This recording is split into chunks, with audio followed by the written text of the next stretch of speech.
President Donald Trump is renewing his legal fight with the Wall Street Journal publisher. A spokesperson says his legal team says he has refiled his $10 billion defamation lawsuit against it. At issue is a July 2025 story about a lewd birthday letter to Jeffrey Epstein that the Journal reported had the president's name on it. A federal judge dismissed the original lawsuit last month, saying the president's lawyers failed to prove the outlet acted with actual malice. After Trump's first attempt to intimidate the Wall Street Journal into silence failed, he's trying again. President Trump is launching a massive, something like $10 billion defamation lawsuit. It's refiled this again now against the Wall Street Journal over its reporting on the Epstein files. Trump sure does like that number, 10 billion. After all, he's suing the American people for 10 billion through his IRS lawsuit, and he sued the Trump-friendly newspaper Wall Street Journal, owned by Rupert Murdoch, for $10 billion. Now, he may have thought that Murdoch would roll over and give him money, just like ABC did, and Paramount did with the 60 Minutes interview, and even Meta. But no, Murdoch, who is usually very friendly to Trump, decided to fight it, and he won. A judge dismissed the defamation lawsuit, saying that Trump couldn't prove actual malice. This is about the birthday letter. Wall Street Journal was the first one to print about the birthday letter in this birthday book that Ghislaine Maxwell compiled with letters sent to Epstein for his 50th birthday back in 2003 with a lot of different people, including Trump. And they described the photo and what was in the photo and the signature. We all got a chance to see it when the House Oversight Committee released it in September, but this was printed in July. Trump was very upset about this and sued them and said, "I said it wasn't true. Basically, that should have been enough." Well, in order to prove malice, that isn't enough. You have to prove that the newspaper either knew what they printed was false or had a reckless disregard to the truth. And the judge made it very clear that the newspaper did their due diligence. They did reach out to Trump and he denied it, which usually the subject of a bad story would deny. It's not enough to stop publication about a public matter, about a public figure. They reached out to the Department of Justice. They reached out to the FBI, who both either had no comment or didn't respond at all. And same with Ghislaine Maxwell. She didn't respond to an interview request either. But Trump sent his personal lawyer, Todd Blanche, who was then under the Department of Justice, to Ghislaine Maxwell just a week after the Wall Street Journal printed that article.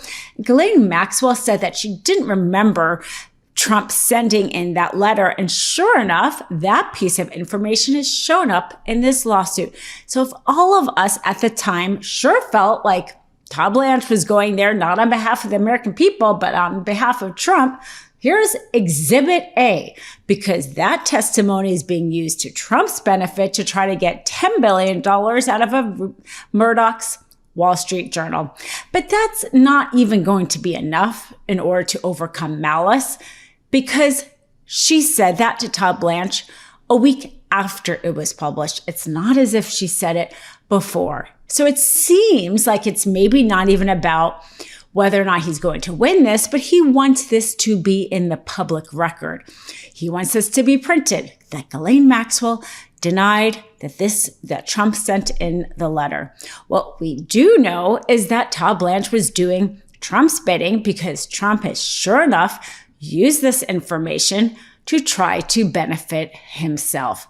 But at the end of the day, this new complaint he's refiling in order to get defamation, $10 billion in damages, doesn't lay out any more facts to help his case. So this one will most likely be dismissed too.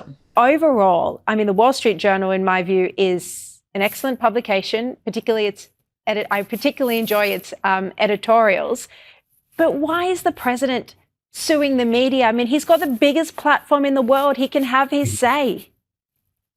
No, I think that's exactly right. And I think any attempt to strong-arm the free press is one that should be resisted, regardless of if we agree with the particular publication or not. And I think especially where the Epstein files is concerned, this is something that has, essentially created a bit of distance between Trump and his base. And I think actions like this will only fuel the more critical to even conspiratorial ends of his support base, who feel like he's got something to hide here. Reporting is not treason. Reporting is not illegitimate.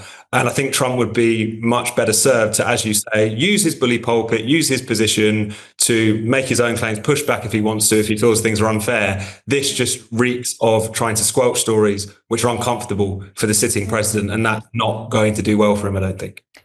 Trump also says in his new refiled complaint that when he told Murdoch that this wasn't true and it shouldn't get published, Murdoch said, quote, "I will take care of it." And then Trump reasonably assumed that meant that he was going to quash the publication.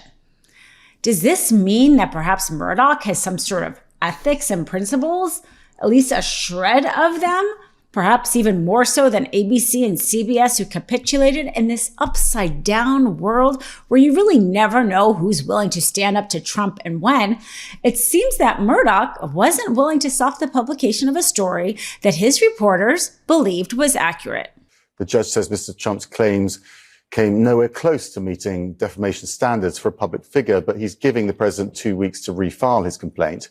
Media analyst Sarah Fisher joins me now. Do you think he's going to file it? And, what chance does he have of winning? Because, after this article came out, we saw the image. Yeah, well, historically, we almost always see the Trump administration filing appeals. So I expect them to file something. But I agree with you, it's going to be an uphill battle for them, not only because we've seen the image and now we all know with our own eyes that report was, accurate, but also because the actual malice standard to meet that in a defamation case, that bar is just so high that for them to win on an appeal would be so difficult. Yeah. It's an interesting case, isn't it? Because you got Rupert Murdoch involved as well. He was part of the case, wasn't he? And these are two men that were, great contacts of the past. Yeah, and for a while back in August, we thought that there was almost like a mini ceasefire in this trial because we had an agreement between the Trump administration and the Journal around whether or not they were going to push Murdoch to testify, given his old age. But it is really notable that they ultimately won this lawsuit because for the Journal and for Murdoch, it's not just about one entity. Every case sets a precedent for the broader news landscape. And when it comes to the Journal, they have sister companies with Fox News, for example. Dow Jones owns other publications, including Barron's and Marketplace. So it's a big win for Rupert Murdoch and for the press freedom community writ large. The truth is more important than ever. Check out our new Truth Over Lies collection at store.MeidasTouch.com. All 100% USA union made.